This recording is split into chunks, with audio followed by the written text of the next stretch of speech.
President Obama and Republican presidential nominee Mitt Romney are preparing for their first debate. Some political analysts say Wednesday's debate in Denver could decide the November election. The former Soviet state of Georgia holds fiercely contested parliamentary elections. For the first time since coming to power in 2004, President Mikhail Saakashvili's government risks being ousted by a billionaire tycoon. And a suicide bomber drives a motorcycle packed with explosives into a patrol of Afghan and international forces. The blast claims at least 14 lives, including 3 NATO service members. These stories and more next on Ebru Today.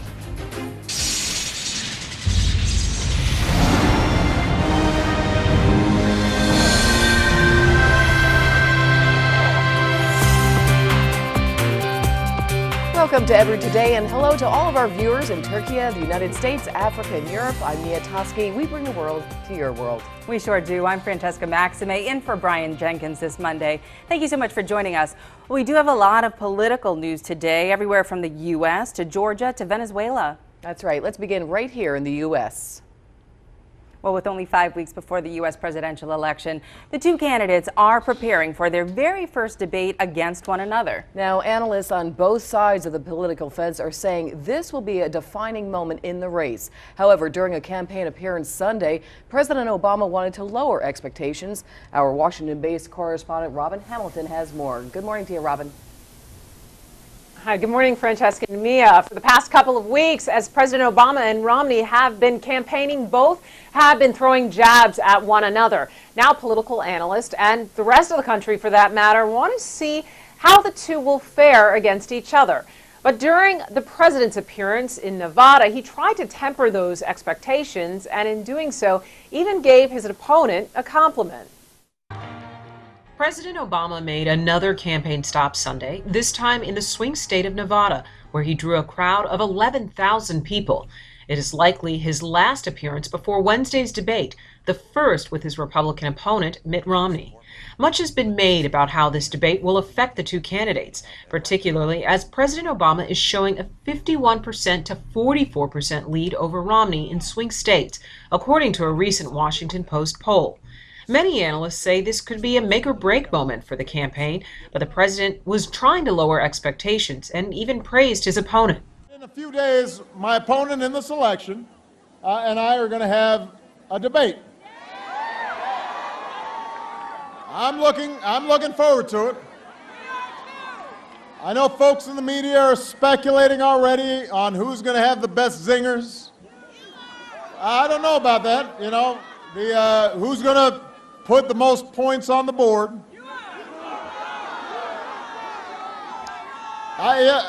No, Governor Romney, he's a good debater. I'm just okay. The president added that he doesn't want the real issues in this campaign to be overshadowed by showmanship. What I'm most concerned about is having a serious discussion about what we need to do to keep the country growing and restore security for hardworking Americans. That's what people are going to be listening for. That's the debate that you deserve. Now, it's expected that Wednesday's debate will focus on domestic issues, particularly the state of the U.S. economy. Mia? Well, Robin, how is the Robin campaign responding to this? Well, reports say Romney was in Boston over the weekend preparing for the debate himself. His camp is trying to lower expectations as well. And his running mate, Paul Ryan, was on a Sunday morning talk show, and he said he does not believe these debates will be a defining moment for the campaign either. Back to you. All right, everybody's going to be watching on Wednesday. Thank you, Robin. Well, over to Georgia we go, where Georgia's president says today's parliamentary election will decide a very important and crucial question about the country's future. Ebru Today's Sherry Richardson joins us now live from our New York City bureau with more. Hello, Sherry. Mia, voters in Georgia are choosing candidates for 150 seats in parliament. It's a heated election that will decide the future of President Mikhail Saakashvili's government. Saakashvili's government, which has dominated parliament, is up against an opposition coalition led by Bidzina Ivanishvili, a billionaire businessman who has posed the most serious challenge to Saakashvili since he came to power almost 9 years ago. This is a very important election for Georgia, for the region, I think. Lots of things are being decided right now in our country for the region, for the development, for the future of this, not only this nation, but what happens to the European dream in this part of the world. Georgia has changed the constitution to give the prime minister many of the powers now held by the president. Parliament will name a new prime minister next year after Saakashvili's second and last presidential term ends. The election pits the president's ruling United National Movement against Georgian Dream, the coalition founded by Ivanishvili, who is pro-Russian. The president says a victory for Georgian Dream and Ivanishvili as prime minister would shift Georgia away from the West and put it back under Moscow's influence, a charge Ivanishvili denies. Outside a polling station where he declined the opportunity to vote, despite a recent constitutional change which allowed him to do so, Ivanishvili said, "For the first time in Georgian history, the Georgian people are managing to conduct really democratic elections, or elections which are very close to being democratic, because the government has made many violations already." Ivanishvili's backers accuse the president of being a dictator. They blame him for the brief but disastrous 2008 war with Russia over the breakaway region of South Ossetia. Saakashvili's campaign was hurt last week when videos surfaced of prison guards beating and raping inmates. More than 51,000 international monitors and observers are keeping an eye on the voting. Reporting live from New York City, I'm Sherry Richardson. Mia? A lot of people watching this election, Sherry. What about the opposition leader? Is he running for a seat in parliament? Mia, no, he is not, but Ivanishvili said that he would serve as prime minister at least for a year or two if his Georgian Dream coalition wins. Mia? Thanks so much, Sherry. Well, with just 1 week before Venezuela's hotly contested presidential election, huge crowds filled the streets of the capital Sunday, cheering for opposition candidate Enrique Capriles. Erin Aid joins us now with more. Erin. Thank you very much, Francesca. Now, Enrique Capriles waved from a truck as it rolled through the vast expanse of supporters in the city of Caracas, Venezuela. The crowd overflowed from Bolivar Avenue, the widest downtown thoroughfare, which according to some estimates has a capacity to hold about 260,000 people. While authorities did not provide a crowd estimate, the rally was understood to be the largest of any opposition gathering in recent years. Addressing the crowd in Caracas, Capriles criticized incumbent President Hugo Chavez for what he called a long list of unfulfilled promises, noting that years ago he pledged to clean up the sewage-filled Guer River in Caracas, but it remains badly polluted. Capriles said, "You judge who is in the process of change and who has become sick from power, because he who is now in Miraflores has defrauded the Venezuelan people." Capriles told the crowd, referring to Venezuela's presidential palace, Miraflores. Meanwhile, Chavez rallied thousands of supporters during weekend street events. Some stood on rooftops cheering and women screamed as Chavez passed. While the president touted his achievements during a speech, he also said self-criticism is important and acknowledged that problems including a housing shortage and sporadic blackouts remain in Venezuela. Now, many analysts say they expect a tight race for the presidency. Well, Erin, obviously everybody's chiming in on this. What are political pundits saying? It's a good question, Francesca. Now, a recent poll by the Venezuelan firm Consultores put the two candidates roughly even, with 46.5% saying they would vote for Capriles, nearly 46% saying they would vote for Chavez. Lots of election news this week. Thanks Sure so is, much. sure is. Keep an eye on it. Thanks, Absolutely. Erin. Thanks, guys. All right, over to Turkey and Egypt we go, where the two countries are hoping to strengthen ties. Egypt's president paying a visit to Turkey over the weekend. Now, both countries are unleashing harsh criticism of the Syrian regime and pledging joint support for the Palestinian cause. Turkey is seen as a democratic model for Egypt and other Arab countries who have seen violent uprisings in the past 2 years. Egypt's new president, Mohamed Morsi, addressed a major congress of Turkish Prime Minister Recep Tayyip Erdogan's ruling party. Syrian people are being killed day and night. Women are being raped. They are experiencing the tragedy of the century under a regime that kills its own people. This tragedy in Syria is making us sleepless. Turkey is host to some 88,000 Syrian refugees, as well as Syrian opposition groups. Erdogan appealed to Russia, China, and Iran to stop backing the regime. We will do what a brother will do, and we will continue to give the Syrian people our logistical support. We call on Russia, China, as well as Iran. Please review your stance that you have maintained on this matter up until now.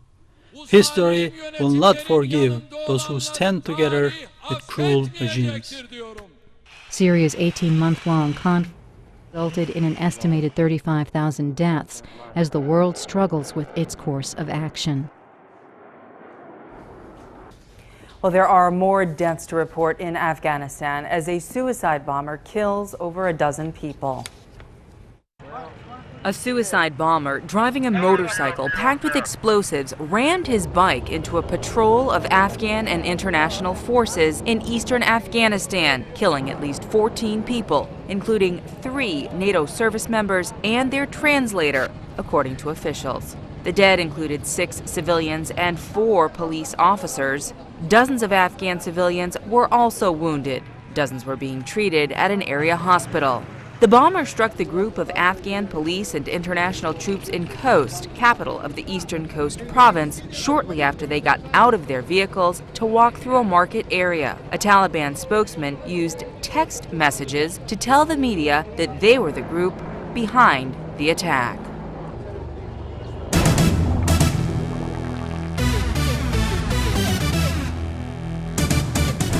All right, now let's take a look at what is making news overseas. Mia's over at Live Touch with a look at the international papers. Mia, what have you got for us this Monday? Hey, Francesca, we're going to start things off with the Wall Street Journal, where this picture right here pretty much says it all right there. You can see the despair on this woman's face. Now, bombs went off across the country on Sunday in many Shiite neighborhoods, killing 26 people. This is from Raji, which is about 12 miles north of Baghdad. The blast brought September's death toll to nearly 200 people. Violence has escalated since U.S. troops left last year. All right, we're going to take you over to the Toronto Star, and this picture says it right here. That's the headline, Bringing Back Baby Jesse. Now, this 14-month-old boy nearly drowned a few months back. Now he's being treated with oxygen therapy. Now, hyperbaric chambers are usually used to treat carbon monoxide poisoning, decompression sickness, and wounds that won't heal. But this little boy, Jesse, he was in a coma, but he's now beating all the odds. Doctors said he would never wake up. He did. They said he wouldn't swallow or eat again. He is. But the problem is his condition isn't officially recognized as something treatable by oxygen therapy, so it's not covered by insurance. Now a team of international doctors is studying this case and hoping little Jesse here can teach them something about a possible cure from oxygen therapy. All right, now we're going to go over to the International Herald Tribune, and first we're going to start off with an icon in the top U.S. journalist has died. This is Arthur Sulzberger. He's the former publisher of the New York Times for 34 years. Now, he became famous for speaking out on the importance of a free and independent press. And in 1971, he published a secret government history of the Vietnam War known as the Pentagon Papers. President Obama praised Mr. Sulzberger as a man who wasn't afraid to seek the truth and tell the stories that need to be told. All right, now we're going to take a picture and look at this right here. This is a fisherman off the coast of Spain trying to get a couple of bluefish tuna there. And basically the headline here is bound to sea but buried in debt. Now, Spain's fishermen are blaming the country's policy. Now, this fisherman is bringing in those big bluefish right there, but he's one of many fishermen who has bought new vessels during the economic boom. Can't pay back those loans. Between rising operating costs and an economic downturn that has slashed fish prices and demand, many of Spain's fishermen say they simply can't make ends meet. So those are your international headlines. Back to you, Francesca. All right, Mia, thanks. Tough economy over there as well. Well, coming up next on Ebru Today, a blast at a Kenya church kills several people, including a child. We'll have the latest on that. And if you happen to be a Catholic living in Germany who hasn't paid your church taxes, well, don't expect to walk down the aisle anytime soon. Bishops say that you better pay up or else. We'll explain. Plus, protesters pour into the streets of Haiti to protest against their president. They say he has not done enough to help the poor country, especially since an earthquake rocked the nation over 2 years ago.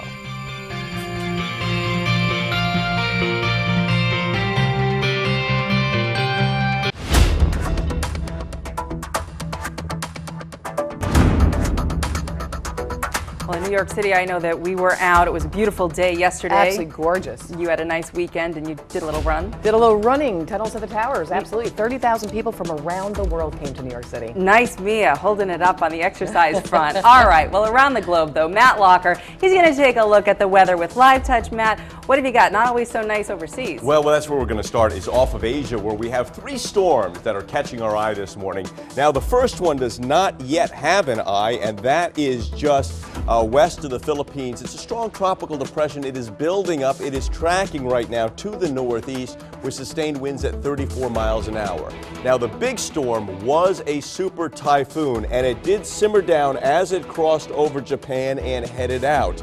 Typhoon, even with the moderated winds, that did carry a lot of energy, sweeping, look at this, sweeping this car right across the parking lot.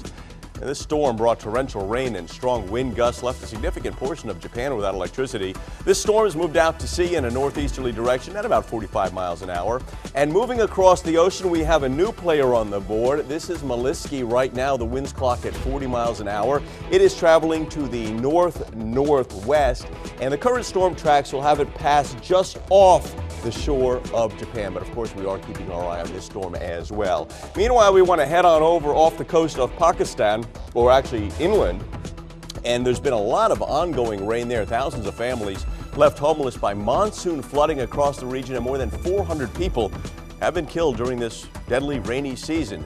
Now, while we have footage of these children swimming in the receding floodwater, their parents are coping with life in makeshift shelters. Scores of people have lost their livestock, grain, and personal possessions. Altogether, across the country, an estimated 5 million people were affected, mostly in central Pakistan. That is your whirl around the world in weather. We'll bring you the maps for the national forecast in just a bit as Ever Today continues. Thank you so much, Matt. And some sad news out of Africa. A toddler was killed and 9 others were injured in a blast at a church compound in Kenya's capital of Nairobi. That happened on Sunday. The morning attack took place at a building near downtown Nairobi where 20 children were attending a Sunday school service. While the adults were worshiping in the main church, their children were attacked in the next building. Churches in Kenya have become targets of terrorists. Now, no one has claimed responsibility for this attack, but some believe it may be in retaliation for the offensive by the Kenya Defense Force in Somalia, where they have been fighting the Al-Qaeda-linked Al-Shabaab. Authorities still do not know what kind of device was used in the attack, but they believe it was a homemade bomb. The bomb squad, police, and investigators removed suspicious evidence from the scene. Well, Germany's Roman Catholic bishops, they've warned parishioners that dodging religious taxes could exclude them from key church activities, including baptisms and funerals. Religious taxes are paid as a percentage of income to support churches and synagogues. A tough economy has prompted an increasing number of Germans to actually drop out of their churches to avoid paying that tax. Well, that has not sat well with the bishops, who said in an official decree last week that not paying the taxes was a serious mistake. For those Catholics who've avoided paying the taxes, they'll now be sent letters to remind them of the consequences of not paying their churches, including losing access to all sacraments like weddings, funerals, and baptisms. And several thousand people poured into the streets of Haiti's capital on Sunday to protest against the government and the president. Protesters carried small red cards as used by football referees to suggest that the former pop star Michel Martelly has committed too many fouls since he was sworn as president in May 2011. Though he remains popular with the poor, celebrities, and some world leaders, not everyone is impressed with his first year. Many complaints include the high cost of living, rising food prices, and allegations of corruption. During his campaign, Martelly promised free schooling and houses for people displaced by the earthquake, but some Haitians complain that Martelly has fallen short of improving their lives in one of the poorest countries in the world. The protest followed several weeks of mostly peaceful demonstrations. More are planned for October. With the presidential candidates getting ready for their first debate this week, more and more American voters are also getting into election mode themselves. While some think the coming week could be the time for Republican candidate Mitt Romney to shine, others, like American University professor Leonard Steinhorn, say that it's all President Obama's to lose. In order for White House hopeful Mitt Romney to benefit from the upcoming debate on Wednesday, President Obama would have to make a major fumble, according to American University professor and pundit Leonard Steinhorn. History tells us that very rarely do do debates make a significant difference. The person who's leading before the debates in the polls generally is the one who comes out on top. And the president has held the lead for months, a lead that was further cemented when Romney made disparaging comments about the American poor. For this debate to really serve Mitt Romney well, Barack Obama has to stumble, he has to make a big mistake, he has to say something on the level of Mitt Romney's 47%. Despite the lead, Steinhorn thinks Obama is in a worse position because, unlike Romney, he has everything to lose. I actually think the stakes are greater for Obama in one sense. He cannot stumble. If he stumbles, that becomes news. With Election Day little more than a month away, the debate will be one of several as the campaign season comes to a close.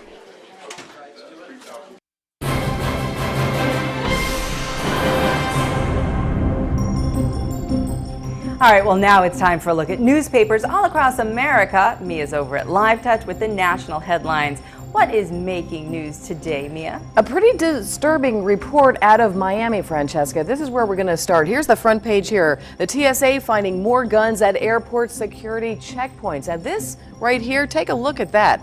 That's a firearm that was found in a passenger's carry-on bag. Now here's what's so disturbing. Since January 1, the number of people being caught boarding planes with guns has gone up. Officials say they have confiscated more than 1,100 guns. Now, security experts attribute the increase to two factors: a rise in gun sales and the rise in right-to-carry laws across the United States. Now, officials say most passengers get to the airport and tell them they simply forgot that they had their weapons with them. I don't know about you, but I don't want to be sitting next to that passenger. All right, moving on over here. Governor meets Mr. President. The first showdown Wednesday, of course, we've been talking about that all morning, could give Romney the best chance to rebound as he is lagging in the polls. Now, many say if Romney is successful, he still has a chance. Millions of people will, of course, be tuning in. One of the questions this article asks is, what will the two candidates call each other? Is it Mr. President or Mr. Governor? Or will there be less formal moments when Mitt and Barack Obama slip out? We'll just have to watch and see. All right, USA Today. Remember this guy? Here you go, Ross Perot. There he is. He's back. Well, Ross Perot, the billionaire who shook up the presidential race 20 years ago, he says the U.S. is headed for disaster. The national debt was $4 trillion when he sounded the fiscal alarm and challenged George Bush and Bill Clinton. The national debt, get this, is now $16 trillion. Perot, who is now 82 years old, says he feels a responsibility to warn people about what he calls the economic cancer in the United States. And we're going to go over to the Los Angeles Times. We like to leave you with something to smile about. Here we go, all the way down there. Look at this. Yeah, I don't know if you watched the Ryder Cup yesterday in Ohio. Well, here's what happened. The U.S. rolled over while Europe roared back for a win. This golf competition between Europe and the United States takes place at just every 2 years. This was the largest Sunday comeback in Ryder Cup history. The Ryder Cup ended with Martin Kaymer, there he is seen right there, celebrating with Sergio Garcia. They sang "Ole, ole, ole," so I think that was a little ouch to the Americans. The Ryder Cup now travels back across the Atlantic to Europe, where they will compete in 2 years. Back to you, Francesca. Just 1 point. It was so Just close. 1 point. So, but yeah, that "Ole, ole, ole" song. Yeah, that's victory in any language. And not for the U.S., unfortunately. All right, well, coming up next on Ebru Today, are you being harassed by debt collectors? Up ahead, a consumer credit expert has advice on how to stop those endless collection calls. He'll sit down with us. And also, an unlikely group of visitors at one cathedral in Lima, Peru. We'll take a look at why a special prayer is being said for these very furry friends.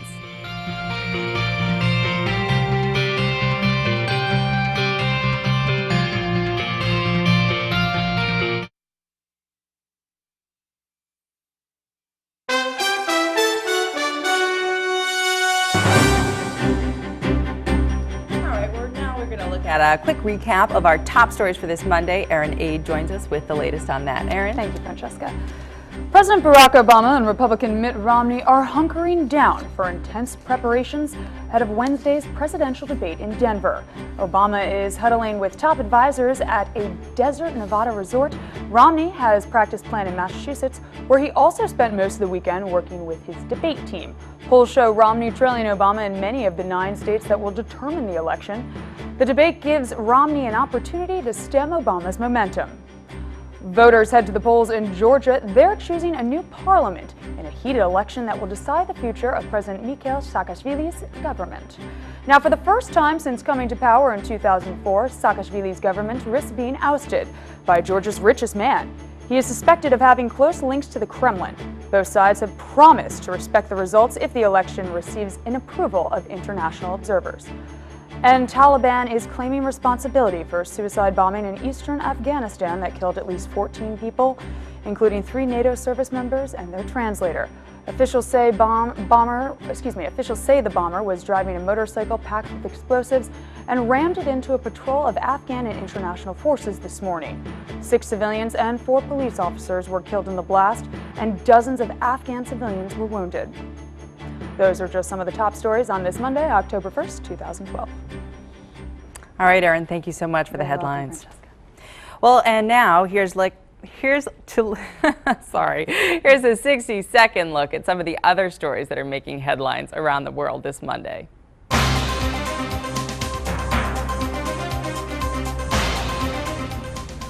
2 female tourists kidnapped in Ecuador have been freed. They were visiting an Amazon nature reserve when they were abducted by what is believed to be a Colombian group.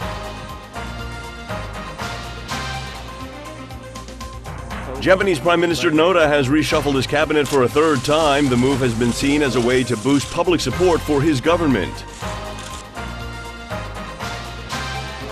Tens of thousands of people had gathered in Tiananmen Square to watch the national flag-raising ceremony at dawn. The ceremony marks the 63rd anniversary of the founding of the People's Republic of China. Dozens of people with dogs, cats, rabbits, and other furry friends gathered outside the convent of St. Francis of Assisi in the Peruvian capital of Lima for the annual Pet Blessing. More than 30,000 residents and tourists attended the Mid-Autumn Festival in Chinatown at The Hague. The annual celebration in the Netherlands featured martial arts, acrobats dancing, and paper cutting.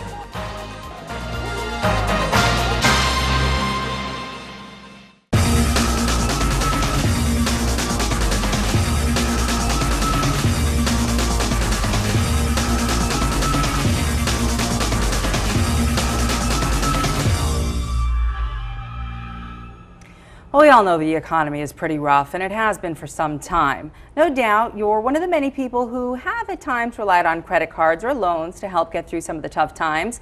But if you've also started getting harassing calls by debt collectors, we do have some help for you today. There is a way to stop those collection calls for free, and consumer attorney and founder of CreditLaw.com, Craig Thor-Kimmel, is here to help you and let you know some of your rights. Craig, thank you so much for joining us here on Every Today. My pleasure. We appreciate it. First of all, explain to us, for those who don't know, what exactly is the Fair Debt Collection Practices Act? It's a federal law, and it provides certain rules of the game for debt collectors to collect debt, things they can do, things they can't do, things consumers are entitled to in order to understand where they are and what information and problems that they can request answers to in order to have their debts understood.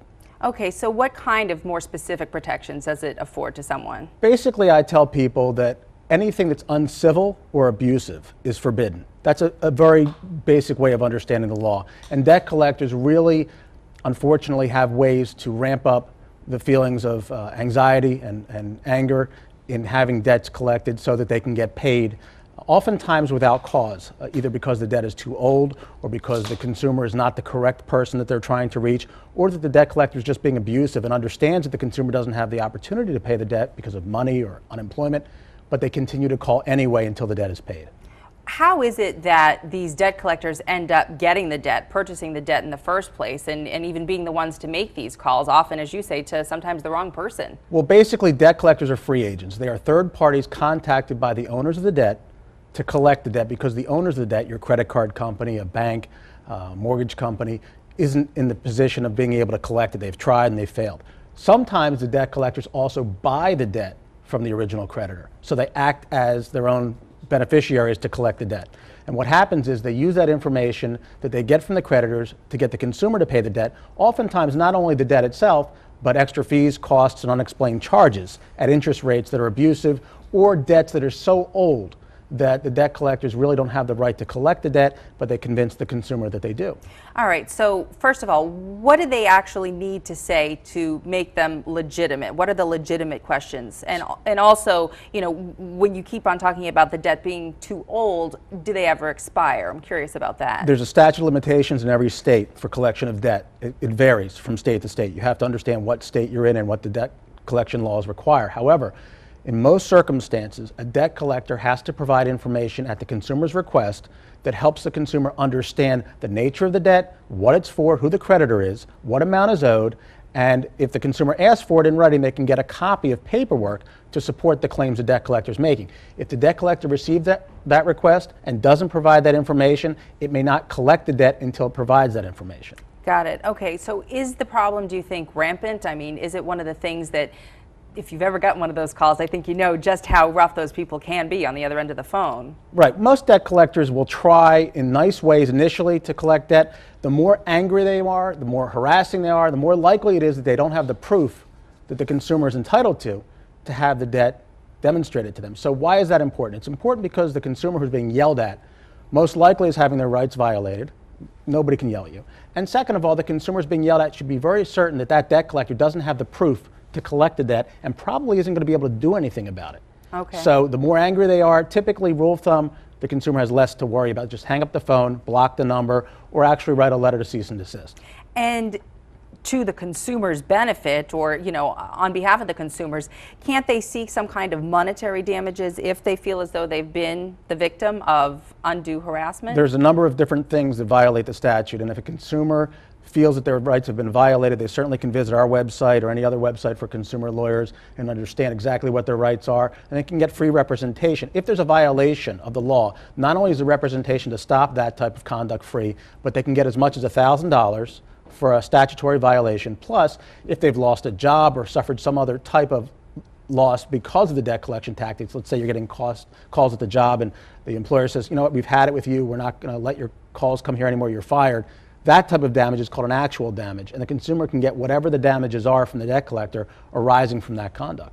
And this can really be any kind of debt, right? It could be a store credit card like a Macy's card, or it could be anything from that to a car loan. Soup to nuts, as long as it's a personal debt. It can't be a business debt. So if you have a business debt in connection with something you bought for a business, that's not covered. But if it's a consumer debt, it is covered. Even if you have a consumer debt in connection with a business credit card account. So if you bought, let's say, something at a big box store for yourself using your company's credit card, but it was a consumer purchase, that is covered under the FDCPA.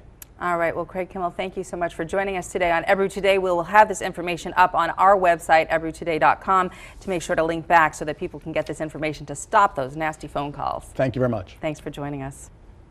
Well, with the fall colors, people are out enjoying all the scenery, and Matt, you know, you get a chance to enjoy the fall foliage, right, this weekend? I did. I took a ride up through the southern tier of New York, and on the way went through one of our RCN 53 viewing areas, the Lehigh Valley, and it was beautiful. It was just after the rain, so the highway was wet, the leaves were changing colors, reflecting in the highway, and then some low-hanging fog. It was like driving through an oil painting. Absolutely gorgeous. Not so gorgeous in the south, where it is a soaker today. Low pressure pulling up from the Gulf is the axle of 3 frontal boundaries, and that is just bringing quite a bit of rain and the kind of conditions which do not rule out the possibility of a tornado. You can see that heavy band of rain just north of Tennessee sliding on through the Virginias and Carolina area, and that is affecting the southeastern part of the nation, especially the Atlanta airport, which is a major hub of air travel. Now that may cause cancellations and delays on a national scale, so definitely check with your carrier if flying today.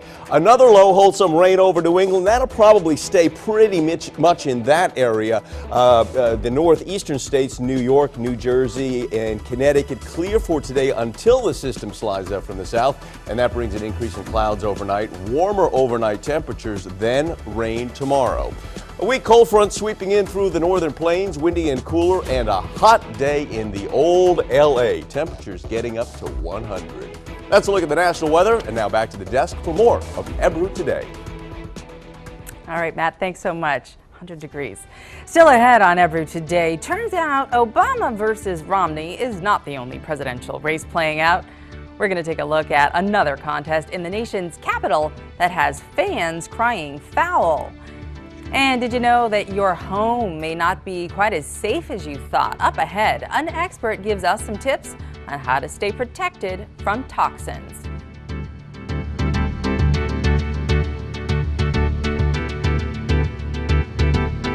Welcome back to Edward Today. Glad to have you with us. Well, for months now, we've been talking about the presidential race, but there is one presidential race that's taken on a whole new tone in Washington, D.C., but it may not be what you think. Our Washington-based correspondent, Robin Hamilton, has more in today's D.C. Connection. Okay, what are we talking about, Robin? All right. Well, the presidential races we are talking about involve the leaders who have actually already served their term in office. We're referring to a race against George Washington, Theodore Roosevelt, Thomas Jefferson, and Abraham Lincoln.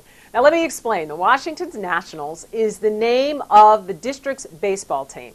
For those fans that have already been to the ballpark, they'll notice a tradition of seeing 4 of those U.S. presidents, in mascot form, of course, race against each other in the 4th inning. Well, again, they are George Washington, our first president, Thomas Jefferson, our 3rd, Abraham Lincoln, our 16th, and Theodore Roosevelt, our 26th president. However, this popular tradition is now hitting some pretty serious controversy. In the 6 years of these races, Theodore Roosevelt has never won. That's right. There have been more than 500 individual races, and our 26th president has never won. The controversy has gotten so heated, a blog was actually created called Let Teddy Win. Now, while insiders won't say if anyone is fixing the race, there are murmurs that Roosevelt may actually get to see the finish line during the season finale. But fear not, Teddy fans, there will be another chance to see their favorite president attempt to win fair and square when the Nationals play a home game, which is tonight against the Phillies. Live in D.C. with your D.C. Connection, I'm Robin Hamilton. Back to you. Fun stuff there. Thanks so much, Robin. And for all you trivia fans, those competing presidents are also the same 4 who are on the side of Mount Rushmore.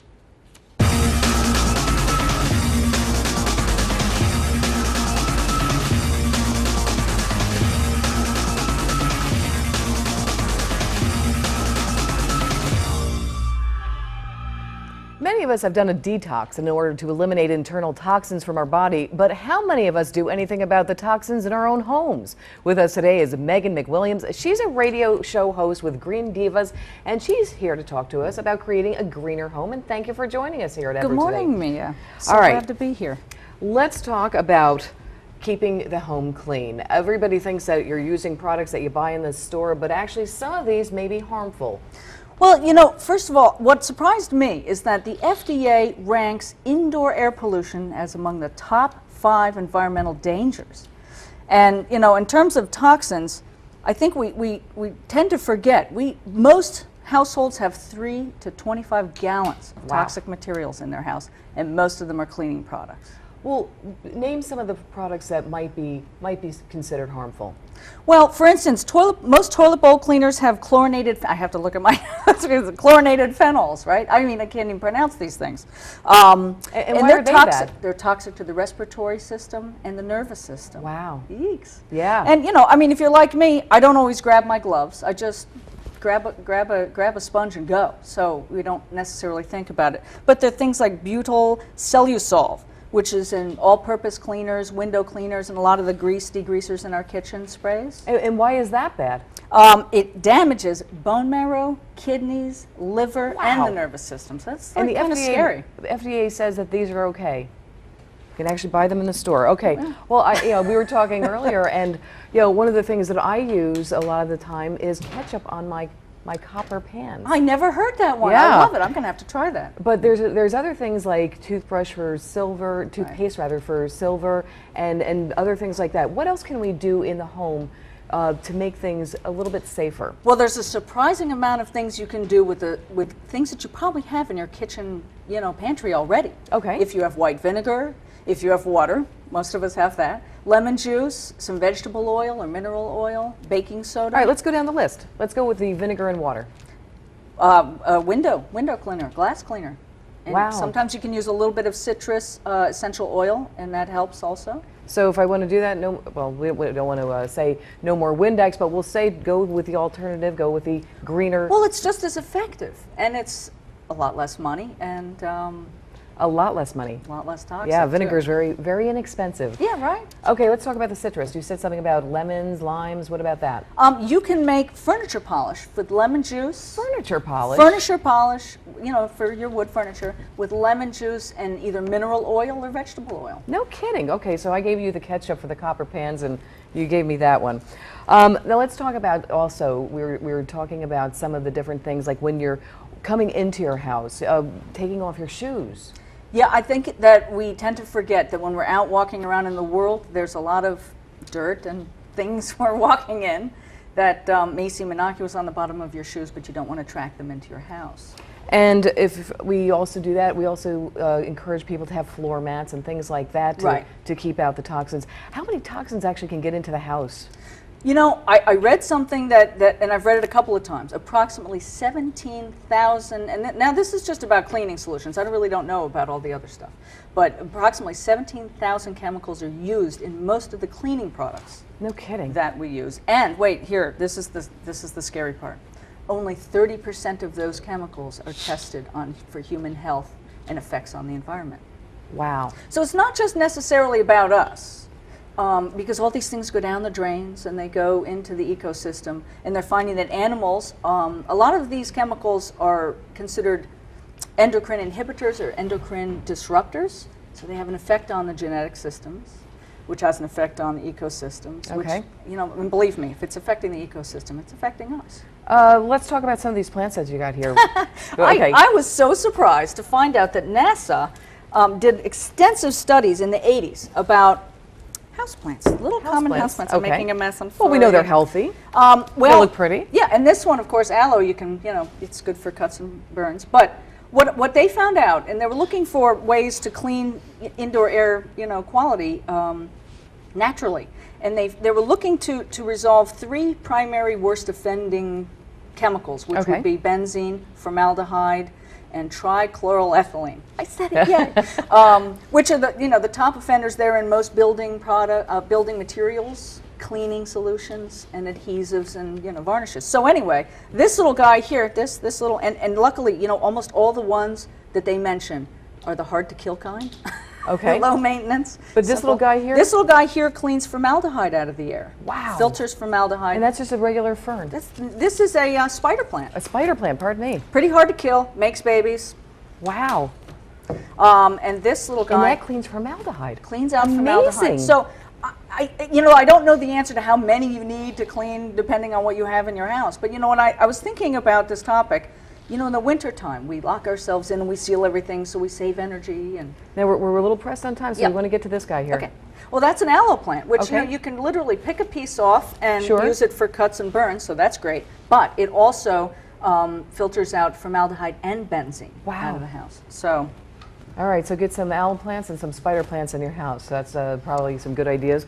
Keep the shoes off and use some more greener solutions for cleaning products. And on our website, I am going to do some of these recipes, some very simple recipes. And your website, please? TheGreenDivas.com. That's THE, GreenDivas.com. So we can find some of those recipes right there. Well, we thank you so much for joining us, Megan McWilliams from the radio show Green Divas, and you can find all of those recipes on her website. So thanks so much for joining us. It was a great having you on the show. All right, time now to take a look at some weather around the globe. Matt Locker is at the Live Touch. Hey, Matt. Hey, we are starting off the coast of Asia, where 3 storms are catching our eye this morning. First one does not have an eye to the storm yet. This is an unnamed tropical depression right here. It is just west of the Philippines. It is sitting over the sea here. Keeping an eye on it, could build some strength. Right now, sustained winds at 34 miles an hour. The big storm was a super typhoon, and it has simmered down to 78 miles an hour as it crossed over Japan and moved on out safely to sea. Now, even the moderated winds carried a lot of energy, sweeping things all. Now, look at this video here. That is an automobile being swept clear across a parking lot in Japan. The storm brought a lot of torrential rains and strong wind gusts. It also left a significant portion of Japan without electricity. This story is up and out to sea, and it moved in a direction at about 45 miles an hour. Also moving across the ocean, we have a new player on the board. This is Maliski. Right now, the wind's clocked at 40 miles an hour. It is traveling to the north-northwest. It looks like it will head towards and then skirt just shy of Japan before it makes its trek out to sea. Meanwhile, In Pakistan we go, where it has been quite a season of rain and flooding. A lot of people left homeless by the flooding across this region. More than 400 people have been killed during this rainy season.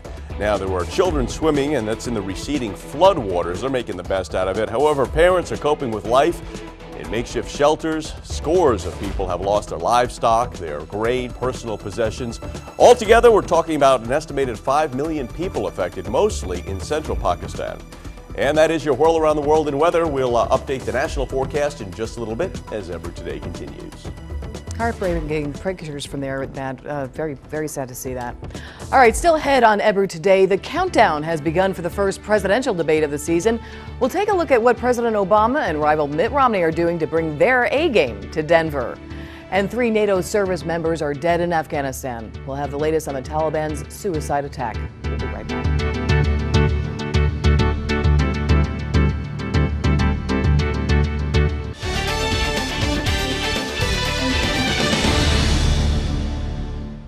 Welcome back to Ebru Today. Well, with only 5 weeks before the U.S. presidential election, the two candidates, well, they are prepping for their very first debate against each other just a couple days away. Yeah, that's right. Analysts on both sides of the political fence are saying this will be a defining moment in the race. However, during a campaign appearance on Sunday, President Obama wanted to lower those expectations. Our Washington-based correspondent Robin Hamilton has more. Robin? Well, Nia, Francesca, for the past couple of weeks, as President Obama and Romney have been campaigning, both have been throwing jabs at one another. Now, political analysts, as well as the rest of the country for that matter, want to see how the two will fare when they debate against each other. But during the president's appearance in Nevada, he tried to temper those expectations, and in doing so, even gave his opponent a compliment. President Obama made another campaign stop Sunday, this time in the swing state of Nevada, where he drew a crowd of 11,000 people.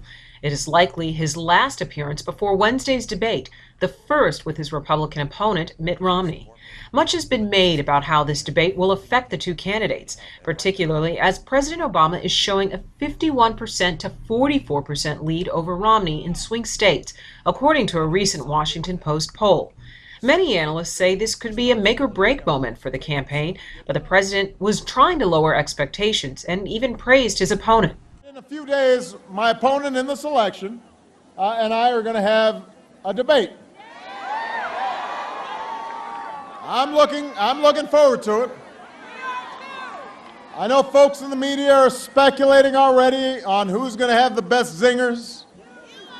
I don't know about that, you know, who's going to put the most points on the board.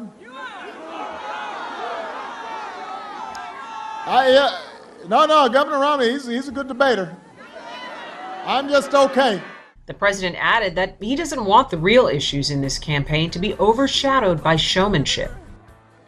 What I'm most concerned about is having a serious discussion about what we need to do to keep the country growing and restore security for hardworking Americans. That's what people are going to be listening for. That's the debate that you deserve. Now, it's expected that Wednesday's debate will focus on domestic issues, particularly the state of the U.S. economy. Mia? And millions of people expected to watch this debate. Hey, Robin, how is the Romney campaign responding to this? Well, reports say that Romney was in Boston preparing for the debates as well, but his camp is really trying to temper expectations too. And his running mate, Paul Ryan, was on a Sunday morning talk show, and he vehemently stated as well that he does not believe these debates will be a defining moment for the campaign. Back to you. All right, we'll be watching, Robin. Thanks so much. And more election news, this out of Georgia, where the president says today's parliamentary election will decide a very important and crucial question about the country's future. Ebru Today's Sherry Richardson joins us now live from our New York City bureau with more. Sherry? Mia, voters in Georgia are choosing candidates for 150 seats in parliament. It's a heated election that will decide the future of President Mikhail Saakashvili's government. Saakashvili's government, which has dominated parliament, is up against an opposition coalition led by Bidzina Ivanishvili, a billionaire businessman who has posed the most serious challenge to Saakashvili since he came to power almost 9 years ago. This is a very important elections for Georgia, for the region, I think. Lots of things are being decided right now.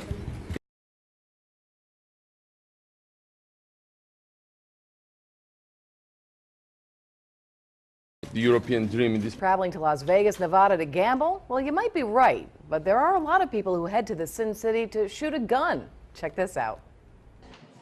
A Las Vegas shooting range that offers people the chance to fire some of the most powerful guns in the world is proving popular with British tourists. Machine Gun Vegas touts itself as the world's first luxury gun lounge, offering visitors the chance to fire a wide assortment of weapons. The people behind the new Navy SEAL-style shooting range say it is unlike any other gun range, featuring some of the most high-powered weapons in the world, and they estimate as many as 20% of their customers are from the UK. It's a real experience. I can see why people really love it. I mean, it's quite a strange thing to do, being brought up in a country that, you know, guns aren't at all commonplace. Well, Africa's most populous city, Lagos, often grinds to a halt because of the huge volume of traffic that clogs up its major roads. Now, safety measures are being put into place to free up that traffic. However, roadside vendors, they're not happy, and they say that the new rules are keeping them from making a living. As Nigeria gained its independence in 1960, the new government based its capital in the city's islands when the population stood at more than 700,000. More than 50 years later, Lagos's state government estimates about 17.5 million people now live here. And all of those workers cram onto a road network that hasn't been improved or expanded since the 1970s. The lack of coordination of different modes of transportation is one of the major challenges. And the land use pattern in Lagos is such that it's lopsided. Everybody wakes up in the morning and moves towards the island, which is the economic nerve center of activities in Lagos. In 1995, Lagos State registered more than 27,000 new vehicles for the state's roadways that year. 5 years later, it registered about 230,000 for that year alone. Lagos State recently passed legislation to enforce new, stricter traffic laws to try to stop the madness that engulfs its narrow streets. Meanwhile, critics warn the new law will target some of the poorest on the roadway, the city's teeming crowd of motorcycle taximen, popularly known as Okada. Lagos's new traffic laws would ban Okada riders from 11 highways, 41 bridges, and more than 3,000 roads. Since they are saying that a small time now, there's no more Okada, and there's no job, and there's nowhere. How can I feed my children? How can I feed myself? Am I to travel back to my village, and what do I do? A balance between economic freedom and public safety is growing more important as each day passes, but it looks as though an agreement will be made. All right, we're going to leave you off with a pretty cool story. Now, thousands of people gathered in the Ukrainian capital, Kiev, over the weekend to take part in some morning exercises, sort of like what we do here at Ebru today, right? Yeah, kind of. Sort of what Michelle Obama is trying to get the country to do here in the U.S. It was time to move, as both young and old stretched and flexed to some music, all led by a group of athletes on stage. Now, the event was organized by Ukrainian swimmer Denis Silantyev, a one-time world champion and Olympic silver medalist. Now, he says that he wanted to encourage more people to engage in sports and live a healthier lifestyle.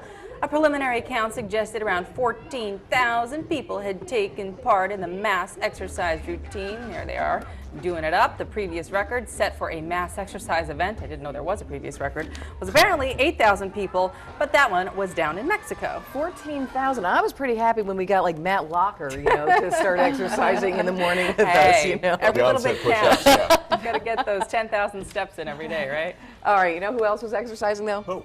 Some whales in South Africa. Whales in South Africa. Let's show them that video.